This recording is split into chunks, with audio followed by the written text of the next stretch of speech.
friendly, you good? I got a call from the team. We just got word from the birdie.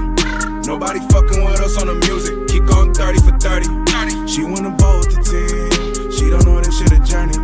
One day we got it and one day we don't. But we still go 30 for 30. 30 for King. Yo, are we recording? We're live. We are fucking live, baby. Yes, yes, yes. I swear if the computer was working correctly, there would be like a round of applause right there, but the shit ain't working. So y'all gonna have to bear with us, but it's okay. Listen, we are, what is this, Nate? Episode 12?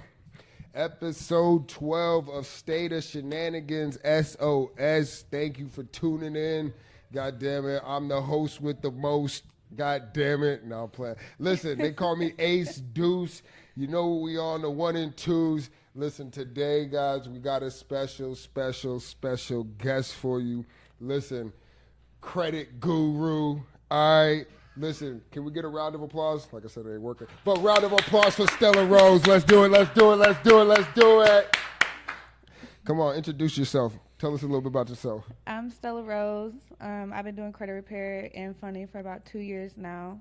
And so I done, repaired about 100 people's credit so far, getting them numbers up there, getting their credit scores, getting them approved for the funding. We just keep rolling like that. All right. So I know it's like everybody else. Credit is like a mystery. All right, to everybody, to me, shit. You know what I'm saying? If I showed you my credit right now. Hey, I can help you. I got you. All right. So what are some of the biggest mysteries that you feel people feel like when going in to try to repair their credit? Man, everything. Like, I think a lot of people just don't even understand credit as a whole. So it's hard for them to repair it or keep up with it, and they don't understand it. They don't understand the 5 metrics that make up credit. Oh, okay. What are the 5 metrics? So you got your payment history. That's the biggest one. And then your utilization, that's the second biggest, and your credit age.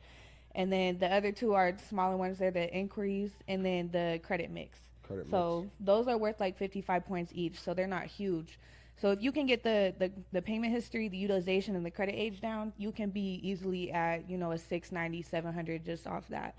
All right. So what is the utilization? I guess I don't even know what that even is. So utilization is it's your balance on your credit card. So that has to do with revolving credit. So that's all credit cards. So say you have $1,000 limit. If you spend $100 on that, you have a 10% utilization. Gotcha. So it's the amount of credit that you use versus the limit. All right, so I do have a question. All right, so when I just got my first credit card like 3 months ago. Congratulations. I got 2 credit cards now. I wasn't a big limit. One was like fucking $200. You know what I mean? They give you like a little but I had to pay the $200 to get the fucking Secured $200 credit card. Correct. So I was spending it, but I was maxing that motherfucker out every month, paying it, maxing it out. Is that a bad thing?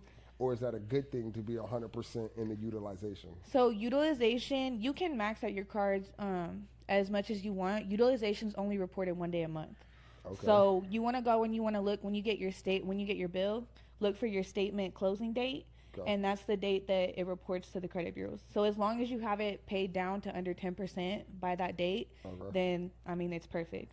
All right. So what's the myth I hear? It's like basically, like, you got to pay the credit like a day before or like 24 hours, or like if you're late, right, that means that they deduct it from your credit, correct? Or no? So a late payment only happens if you're late for 30 days, and then that's when it's reported. If you're late, you just end up getting late payments. Okay. So you don't want to be late. I don't recommend that at all. But be responsible with your credit card. And I always pay mine like 2 days before the due date. And then I don't spend on it because your statement closing date is usually like a couple days after your due date. Okay. And so I don't spend on that card. Otherwise, that would make my utilization go up. Okay. So. All right. So I guess if you were talking to a person first time, all right, it's their first time trying to, I guess, start working on their credit. Where would you have them start? Where would they start? Well, everybody's credit's different, so I can't really say that. But I would guess what's in other people's hands is the utilization and the payment history, and then the credit age. So those are the main top three things. So pay your utilization down if you can. Make sure you're paying on time, and then there's certain things that you can do to try to get your credit age up too. Okay.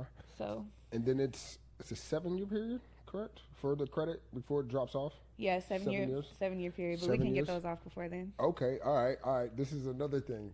So, we all get on the internet. All right, we all on Instagram, Twitter. You get on there, everybody's got this, all you got to do is write this letter, and then listen, they go scrub that shit right off, and listen, you ain't got to pay that shit. Fuck that. I'm like, it sounds good, but I feel like it ain't that easy. Well, like I said, everybody's situation is a little different.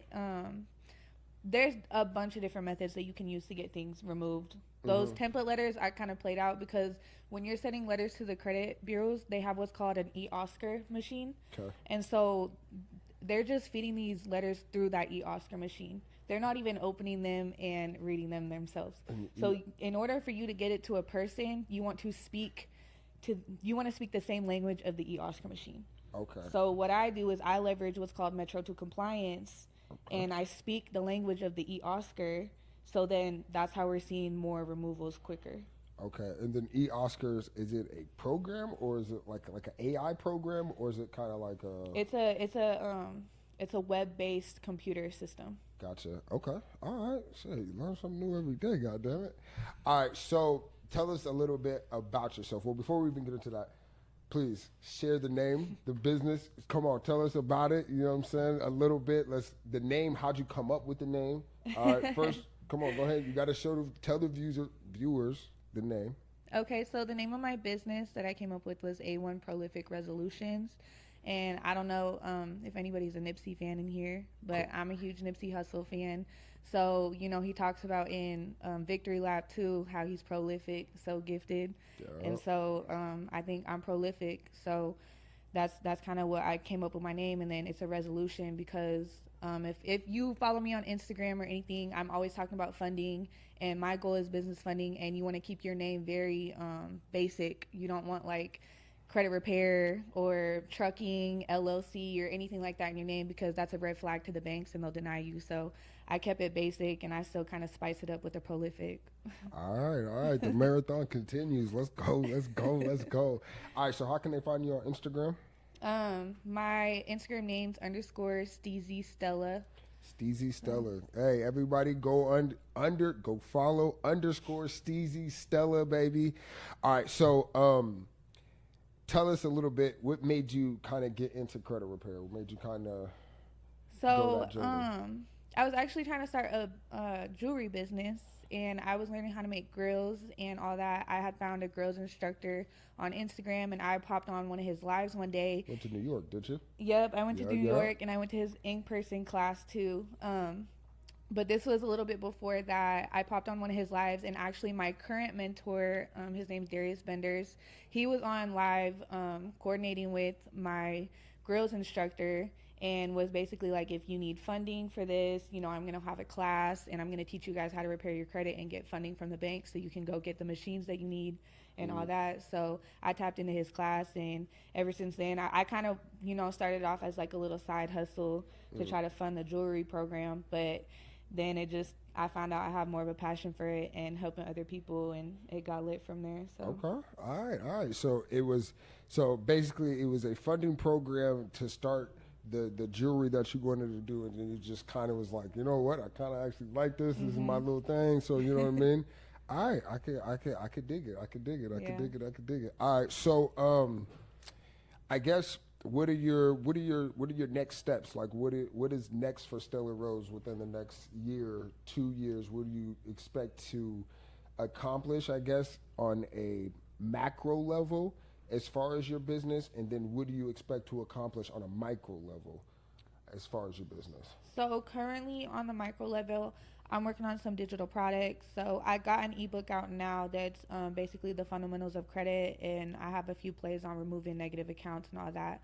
But I'm coming out with an actual course that's actually like walking people through it, and more guidance on how to do the things that I'm talking about in the book. And I'm coming out with a couple more ebooks, and then I'll be putting together a mentorship program too for all that. So for people that kind of want to be mentored like I was mentored, and get more plays, and kind of come up on their own too. So that's kind of on the micro level.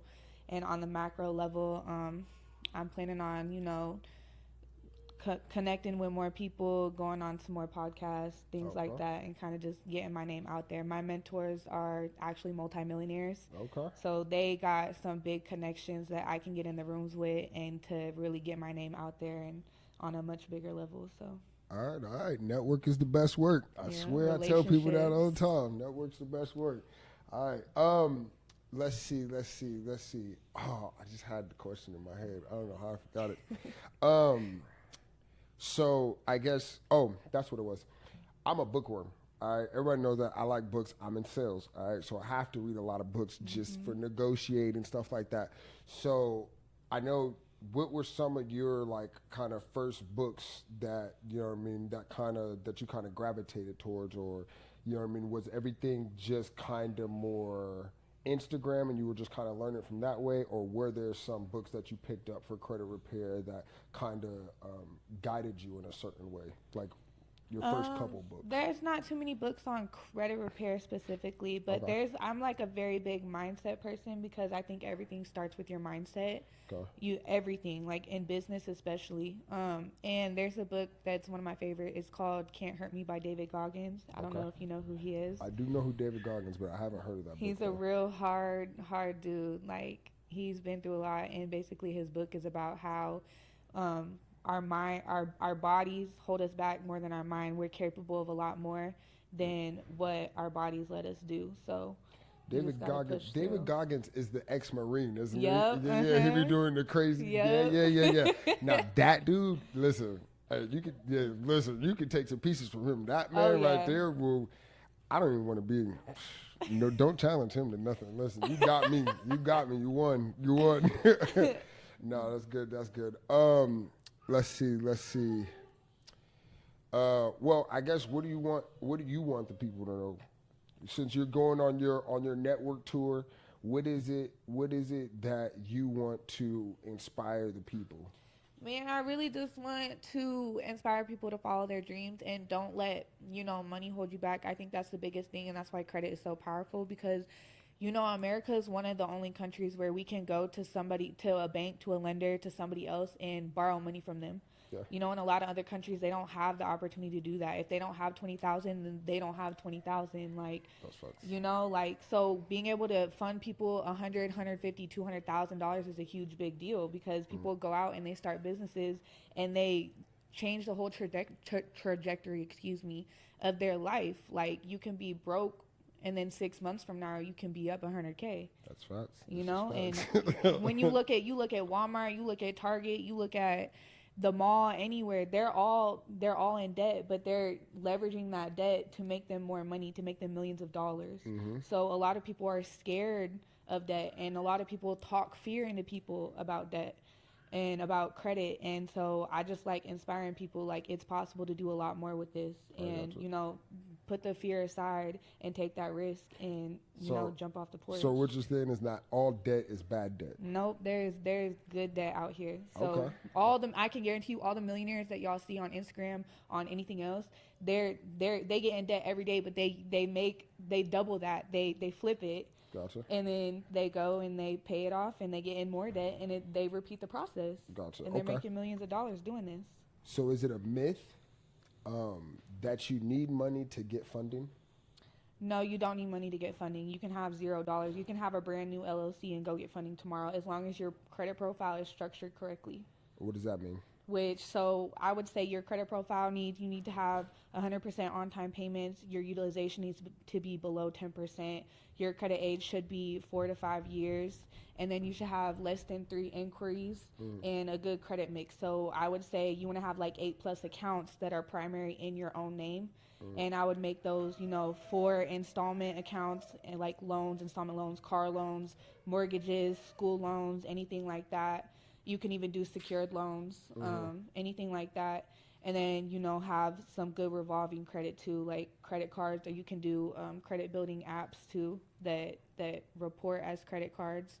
And then you want to have 2 primary credit cards in your name that are like 5 to 10K, and that's how you can max out on the funding. You can go get 150K in funding easily, just like that, with what we call PG, which means no documentation needed. Okay. Yeah. All right. So you do have two beautiful kids. All right. So with that being said, a lot of people in the audience, they do have kids as well. So thinking about that now, when they're at that age to start getting credit, to start, you know what I mean, building that type of, you know what I mean, I guess that type of base, you know what I mean? Where would you want them to start on, like, if it was hypothetically speaking, how would you go about them starting their credit up to make sure it's the best that it could be? For starting their kids' credit up? Yeah. So, like, if it was your kids, what were some of the steps that you would take to start building their credit right early so then they can have it, you know what I mean? So the easiest way, you can just add your kids as an authorized user on one of your credit cards. Okay. So that's probably like the only way you can really start building credit before 18. I would start that. You can start that at anywhere from 13 to 16. And as long as you want to make sure, though, if you're going to add your kids as a primary or as an authorized user, that you're responsible with that card, because whatever you do on your credit is going to report to theirs too. Gotcha. So you want to make sure that your credit's good and you know what you're doing. You are knowledgeable in credit and you're good with your cards and you have good money management skills. So it can be good as long as you put the proper things and it's structured correctly. But if it's not structured correctly, you could be doing more harm than good for your kids. Well, your whole profile, if you're going to add them as authorized user, it would just be on one account. So it's each credit card, you add them as authorized user, and you can build their profile like that. And then once they're 18, they can have like a 750, and they can go get a car with that. And that'll be an installment loan on theirs, and you can just start building like that. Okay. So I got a question, actually thinking about the car situation. So I had a car like 2 years ago, paid it off. As soon as I paid it off, credit dropped. Yep. Listen, I got the car so I could build my credit. I could have went and bought the car outright, but I'm like, you know what? Let me go ahead and try to build my credit. Let me go ahead and make these payments for the next 2.5, 3 years. Cool. Walked it down like two years, maybe like 3 months. Paid the rest of it off. Shit dropped. Why is this? Because it wants you to be in debt. So the scoring system is it's just a system. It's not a person that does it or anything. It's just a system that does it. So when you pay off your debt, you're not in debt anymore. So it's time to go get another loan or another credit card or another type of primary account on your credit profile. Okay. So another question, because I do have some student debts. All right. I got some student debts. And I was just talking to my homie, and he was saying, I guess, some law passed or something, or I guess it stopped basically to where you could sign up to like get your student debts forgiven or something like that, or I don't know, something through Biden. I'm not really too for sure. I'm not knowledgeable on it. I'm not gonna lie. But how does that work out? How do you go about trying to fix people's credits who have a lot of student debt? Well, I always say student loans aren't bad. They're not looked at negatively on your credit as long as you don't have late payments on them and you're paying on them. So they're not negative accounts. Those are actually positive accounts on your credit. So I don't remove those unless somebody has like 100 late payments on them and they're completely in default. Then I remove those because there's usually a lot of age on those accounts.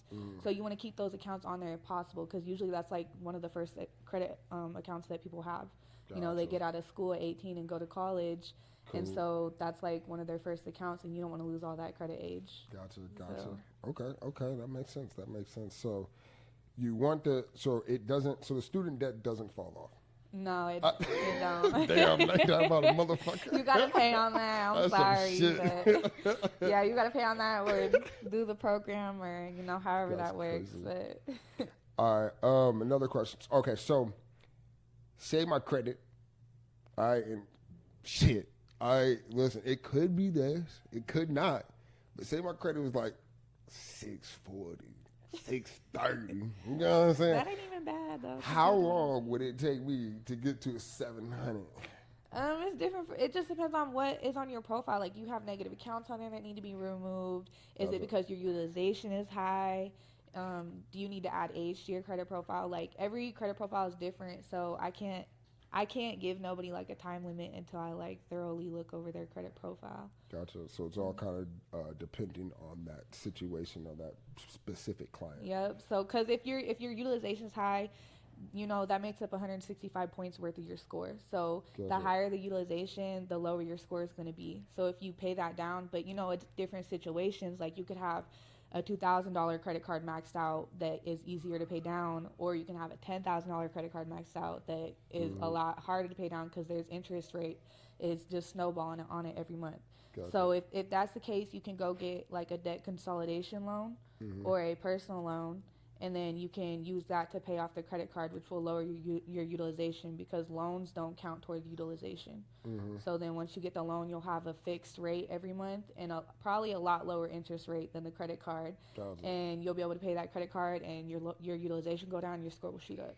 All right. So what you're saying to me is that I need to stop maxing out my credit cards every month. Well, what I told you before, you can max them out, but You got 30 days. mark that thing on your calendar Gotcha. in bright red letters, and on your statement closing date, pay it down to under 10% every month. All right, say less.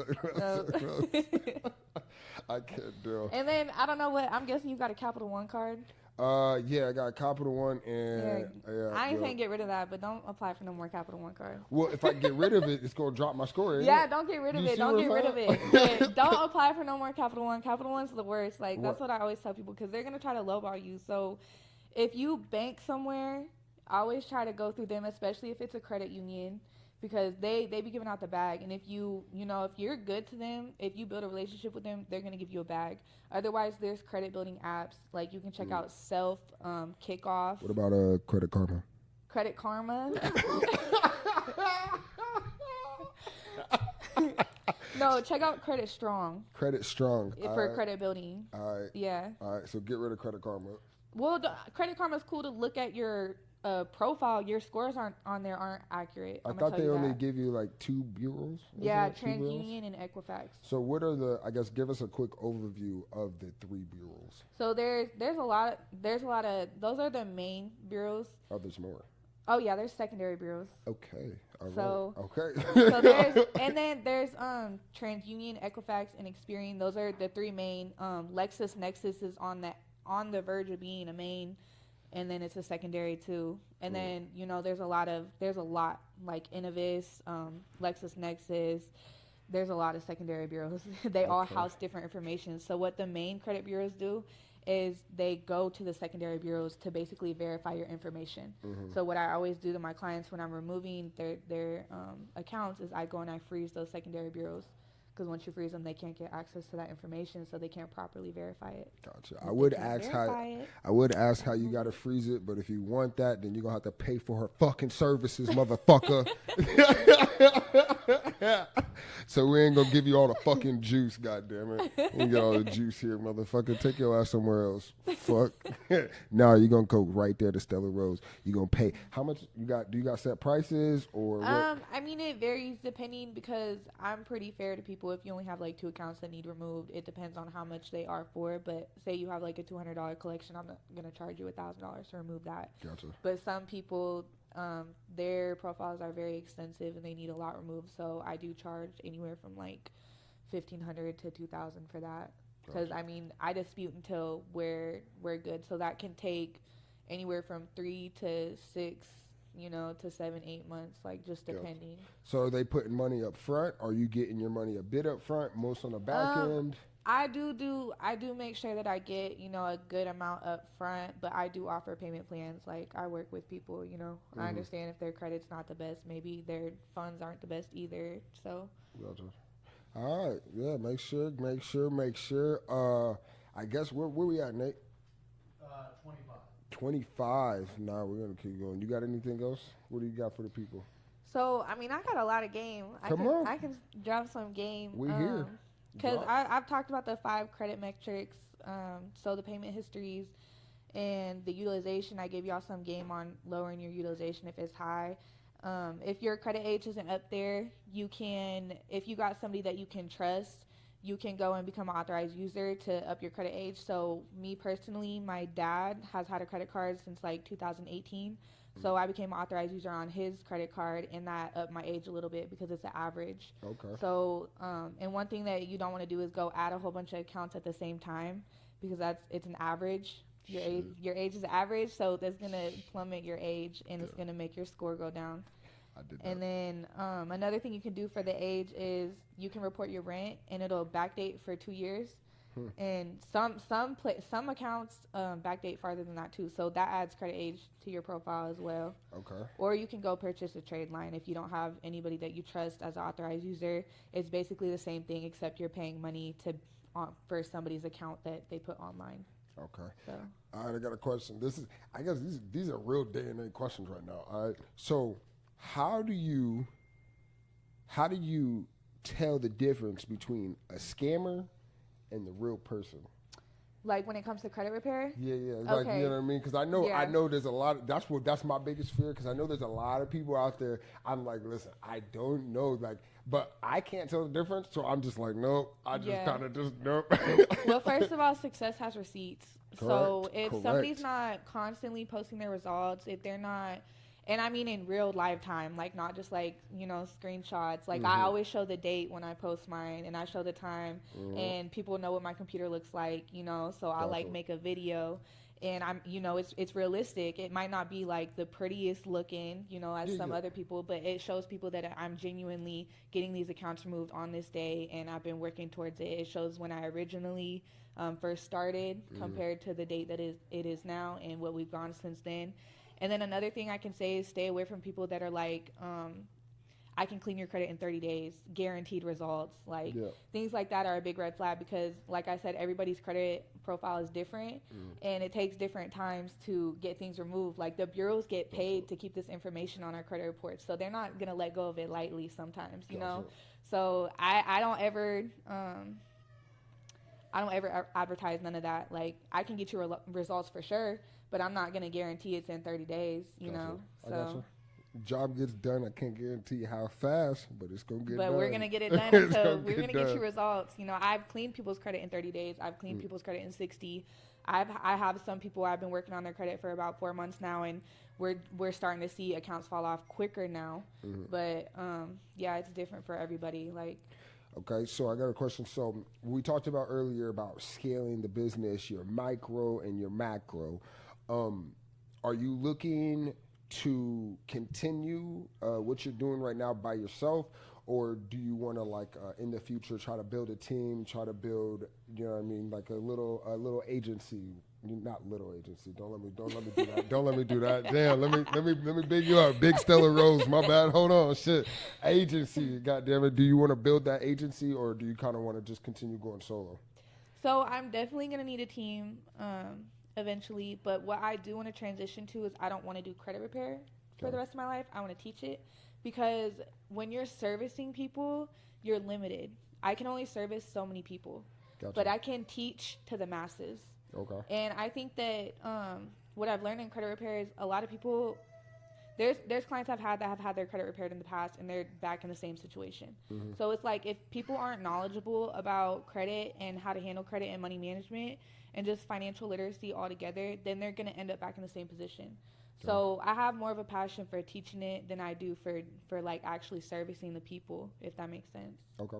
So then you talked about you can help people with the credit, help people get the financing loans? Funding, yep. Funding. Access to capital. Yes, access to capital. So then are you as well teaching them what to do with that capital once they get it, or are you just kind of like, hey, yo, you got free run? Yeah, so I'm kind of getting into some things. I want to get into Airbnb and, some other passive income, forms of passive income like that. So I'm not like a guru on anything, but what I do teach people is to go find a mentor. And I mean, I'm not saying like go pay somebody right away. Go study somebody, go watch their Instagram. They should be doing webinars, like free classes, tap into them and everything that they have going on, and decide whether that's somebody that you want to invest with or not. Because I can tell you my mentors have gave me $1 million worth of game. So I would not be where I'm at if I didn't tap into a mentorship. All right, so once again, name your I guess how many mentors do you have? I have 2 currently. 2 currently. Yeah. All right. And then you wanna give them a plug? You wanna shout them out? One of mine is Mr. Phenomenal. If anybody knows him, Dion Coopwood. He is the founder. He's not the founder of Metro 2. Metro 2 compliance is just a compliance standard, but he made a software for it. So I actually partnered with him, and I have my own Metro 2 software. And then my other one is Darius Benders, and he's the funding guru. So Funding guru. yep, Okay. and he's the one that brought me in the rooms. I started with him, so All right. I had to take the risk and I had to trust somebody, you know. All right. Yeah, that's how you gotta do it. Yeah. All right. No, I'm in Smitty's community. He's not my mentor, but I'm in his community, and he has a lot of game in there. He has all the plays for credit repair. That's how I've got a lot of my plays. So I'm lost. Who's Smitty the GOAT. Smitty the He's a credit repair and funding guru altogether. He does both of them, and he's very good at nice. it. He can get people up to like 500K funding. Like I'm talking about 100K from one lender. Wow. Easy. Okay. Yeah. All right. So, this is a question that I did have too. Since we are a Nebraska-based podcast, where are some of the credit unions? Because I was even just on mine because I was just trying to do some research. Like, you know what? I'm like, damn. I'm like, shit. I got the bank account and everything. I'm like, shit, but I need a credit union. So then I get online. And then, you know what I mean, everybody sees the Navy Federal Credit Union. I think you got to be in the Army, though, to even get an account. I'm not, and neither is none of my family. Okay. So. Say, hold on. So, I mean, what I did, I just called them and I said, you know, my grandfather was in the Navy, but he passed away. Okay. And they didn't ask me no more questions. Huh. So And you just got to, so you would he recommend. said, okay, let's open your account. So you would recommend Navy Federal Credit Union? Navy Federal is really good. I don't like that they don't have any 0% APR business cards. But if you're just looking for funding, they're good. They be giving out the bag too, and they're very heavy on relationships. So their car loans, definitely if you're looking for a car loan, they do the pre-approval and they will send you a check for that. Okay. And so you got the money, and then you take it to the dealership and you negotiate with the dealership, and you have the power that way. Gotcha. You're not getting your inquiries ran up, or it's a lot better like that. Yeah. Hey, still don't get scammed. I was on a credit union when I first got out of school. They gave me the money. It was like, go do the car. I went to the wrong person. I still got ripped off. I still be good about what you do. I still got ripped off. No, I'm going through that. I just bought a car from the wrong person, and my car's been broke down since I got it, basically. Yeah. So, Hey, fuck y'all out here selling lemons and shit. It happens to the best of us, for real. They had like a bypass wire in my car, so somebody was hiding something. Oh shit. Yeah, so they played it off pretty good. All right. So for us people. Well, not me, shit. I'm ready to go ahead and make the fucking switch. But for the people who are nervous or, I guess, don't know too much about the switch from an actual bank to a credit union, tell us the difference, and then why would you recommend the credit union, if that, over the bank? Well, credit unions they're smaller. Credit unions, usually you have to either live in the area or you have to do something like donate or something to get in with the credit union. So they have stipulations of who they let in and bank with them and who they don't. So versus a national bank, they don't always give out as much capital to people, and they're not as relationship based. So credit unions be giving out the bag. They give out the biggest bag based on your relationship with them, and all banks have what we call an internal bank rating score. Okay. So, and that's just, they track how you handle your accounts, how much deposits you have coming in, if you've ever, had an overdraft, if you've let your account sit and just have no deposits and it's inactivity. So that's the internal bank rating score, and they watch that. There's a play if you want to go and you want to get into different credit unions that maybe you don't live in the area or they're in a different state. So if you go on AmericanConsumerCouncil.com and you get in with them, that's a way you can access over 100 credit unions. Okay. And then how does that work out? Because I know, when you go into the bank credit union, you got to have, most places require you to live in that state, or, is that's not a... No, if you get in with the American Consumer Council, you don't have to live in their region, and you don't have to like donate or do anything special for them. You basically, it's a lifetime access. You pay for $15, and then you have lifetime access to all these credit unions. So is it okay? So it's up to You get like a little certificate when you do it, and then Okay. so basically when you go and you try to get the bank account with them, you know, you send them that certificate and they'll let you in like that. Okay. All right. So what was gonna ask? What is the? So you said it's a play. So what's the play like? As far as why is it beneficial to get credit unions outside of the state? Because more money. You want if you're looking for business funding and you're looking for the most capital that you can get, you want to go to every institute that you can go. Gotcha. So is there a max? Is there a max on how much funding you can get? No. No max. No. There's no cap. It's Okay. just if you got to know how to fill out the applications, and you got to know how to, like I said, have your credit profile structured good. Okay. All right. So then, do the other credit unions, do they like kind of report, like, so say like they're like, hey yo, we just want to make sure like she ain't take no loan out from y'all because she trying to get a loan from us? Nah, they can't. Nah, they can't do that. They can see on your credit profile. That's what the inquiries are for. So, but when we're talking about business funding, your business side doesn't report to your personal side. That's why it's so beneficial. That's why you want business funding, because when we were talking about the utilization on the personal side, that will drop your score. So the business side is completely opposite. You can have 100% utilization and it's not going to affect your score at all. Okay. So that's why we want business funding. And then with business funding, you can also go in and easily remove the inquiries that you get from, because it reports the inquiries to the personal side, but you can remove them because those accounts aren't reporting to the personal side. So you can remove the inquiries without messing with the accounts. Okay. And then explain to us what's the difference between a hard inquiry and a soft inquiry. So a hard inquiry is where it shows up hard on your credit profile where all lenders can see that.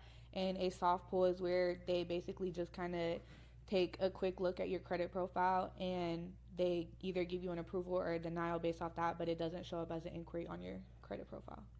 Gotcha. Okay. So, wait. So it doesn't. So until you actually. So if you have a bank that says pre-approval, and they're like, see if you are pre-approved for this card without any effect to your credit, that's what a soft pull is. So they're going in and they're basically just kind of doing a quick look at your credit profile and seeing how much you'll be approved for, if you'll be denied or if you'll be approved. And then once you actually apply, that's when the inquiry comes in, the hard inquiry. Okay. So I was scrolling through Twitter. I want to see. I don't know. It doesn't really matter. But it was a couple days ago. I was scrolling through Twitter, and one lady, she was talking about basically she called in. They said it was going to be a soft inquiry, and they ended up hitting her with a hard inquiry. Hard inquiry. Is that a thing? Like, do people lie to you? Like, all right, it's going to be soft, or do you sometimes you just don't know? Well, if that's what happened, I would say that she applied for it. She got pre-approved and then applied for it. Gotcha. And maybe just didn't understand that once you apply for it, that's when the hard inquiry comes. Because it is a soft pull and it's a soft inquiry if for pre-approval. Gotcha. But that's just them taking a quick look. So they have to still go in and actually look at your credit profile and base their final decision based off that. So that's where the hard inquiry comes in. Okay. Yeah. So then, why does it every time you open a card, your credit drop? Is that because of the hard inquiry then? That's because the inquiry can be one thing and then the credit age. Because when you add a new account, it messes with the average of your credit age. Gotcha. So it lowers your age. So that's why it's good to keep those old accounts on there. Gotcha. So it balances out in the median. Gotcha. That makes sense. Hey, yo, we're learning a lot today. We're learning a lot today. God damn it, because I knew nothing. All right. Let's see. What are some things that you feel like I kind of missed that you kind of feel like are important? So I would say I can talk about some banks that do like multiple. You can have one inquiry, but you can get multiple products from them. Okay. Well, tell us a little bit. Not too much, because y'all gotta pay for this shit. Well, y'all can follow me on Instagram too. Like I said, _Steezy Stella. I be dropping a lot of content and a lot of free game on there. I actually got this video up on my Instagram too, so I'ma just list the credit unions that I got on there. But it's Justice, Federal Credit Union, And then there's Amex, which is American Express. They do multiple products with one inquiry. How the fuck can I get a black card from Amex? Hey, well, everything that we just talked about, structure your credit profile. You can get anything you want. I promise you. Like, shit, I've been looking at that shit. And listen, I was watching a football game last night. Fucking Dallas game. Hey, yo, shout out Dallas for real, for real. On side note, all right, listen, Dallas. I don't know how the fuck y'all pulled that shit off. Look, Dak Prescott, I thought your ass was going to lose the game because you sorry, but you're less sorry today. All right, but I was watching the game, and they had the Amex commercial come on. You know what I'm saying? It was all joyful commercial. Had the gold card. I said, damn.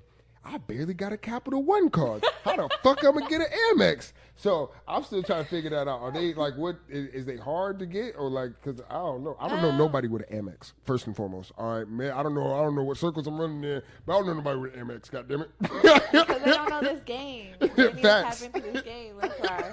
But nah, they're not hard to get. Like I said, if you structure your credit profile and then you know how to fill out the applications, you can get any card that you want. But the thing about Amex is they do have annual fees. So, but it's like they got so many benefits that come with them that it's like if the annual fee basically pays for itself. Like if you travel a lot, if you out, if you need cash back and rewards points, like they have all the benefits that have from them. So all right. So I got a question. So, how do I want to structure this? All right. So. The card I have, the annual interest rate, what is that per se? Does that come out? What is that? I guess, how do I put this without sounding like a big ass dumbass?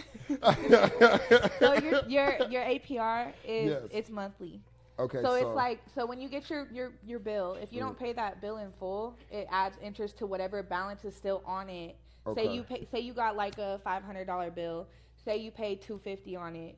So then the other $250 is what that percentage is going to be added based to. Off of. Yeah. Okay, I got you. So then my understanding was that they gonna wait till you see how much you spend on the credit card for the entire year, and then hit you with that at the end on that. So I'm like, that would hurt. You know how? That's what I'm saying. No. That's what I was saying. I'm like, damn, that's a lot. It's just, like, you don't have to worry about interest as long as you pay your bill. So all right. Okay. People. That's a fun fact to know. I did not know that. That's why we don't really like interest cards. Period. If you're doing business investments that might not come back in 30 days. Or something like that. That's why we look for the 0% APR cards. Gotcha. So, because then you can carry that balance over, 30, 60 days, however long, and until you flip the money and you make that money back and pay it all off. So, do you have to have good credit? Because I'm gonna tell you right now, I looked for a couple credit cards and none of them motherfuckers say 0. Nah, you don't have. If there's definitely places that you can get credit cards and stuff if you have bad credit. But if you're looking for business, then you're gonna have to have business revenue. You're gonna have to have documents to show them where you're making a certain amount and your business has been your LLC or whatever has been open for like a year, 2 years. You just got to look at different lenders. They have different stipulations that they want. Okay, is it an actual thing to get business funding for a DBA? Or do you have to have an LLC? No, like I said for the no docs, yeah, you do have to have an LLC. Yeah, okay. You do. You gotta have your business structured correctly too. Gotcha. So. Okay. So then you gotta have, when you say business structured correctly, does that mean having cash flow or just having a set path, understanding of where, or like an outline of where you're gonna go? So you want to have an LLC, right? And you, like I said, you want to have a low risk name. So you don't want to have like credit repair, trucking, or whatever you have in it. Keep it to like enterprises, solutions, resolutions, like anything like that, simple. And then you want to have a business phone number so you can go on Grasshopper and get that. You want to have a business email so they don't like seeing the @Gmail, whatever. Playersclub@gmail.com. They don't want to see that. They want to see your business name @info. The email, you can get that on GoDaddy. And then I always recommend to build like a landing page, just a simple landing page. You can do that on GoDaddy too. It's real simple because these banks are going to try to research your business. Okay. And then, go get a Duns and Brad's number, your EIN, like set up your business the way that you would anyway. But just have it looking professional and legit, because you could literally start an LLC today and go get funding tomorrow as long as you have it structured like that. Structured right. You just you don't have to have cash flow or revenue already coming in before. No, as long as you can PG with your personal credit. What do you mean So, by PG? PG is what we call personal guarantee. Gotcha. So Makes you sense. personal guarantee, and then they don't ask you for documents as long as your business is structured correctly and your credit's good with your credit profile structured correctly. Okay. So, but if not, then like I said, if you have a business that's been open for a year, 2 years, and you got the cash flow, then you can still get funding, but you'll have to show them documents. Okay. Yeah. All right. Well, dang. Do we got anything else? Look at that. I like that. State of shenanigans, baby. SOS. Come on. You got me blushing in this motherfucker. All right. Anything else you got to say to the people before I get you out of here? And listen, this is not going to be the last time either. We're going to make sure that we get Stella Rose back here probably in the future. I'm going to plot it out to where, you know what I mean, it makes sense. You know what I mean? And then we're going to tap back in and yes, we're gonna get this rolling. I like it. I like all it. the game, I promise, eventually. But what I gotta say now is, fix your credit, get it together. We are too grown to be having bad credit.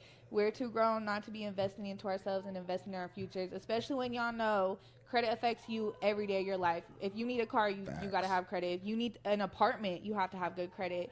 Even car rental companies are asking for credit checks. So it's going to start really affecting every day of your life. So handle that business. And if you need help, I got you. So Yeah. One more time for the people. Shout out your Instagram.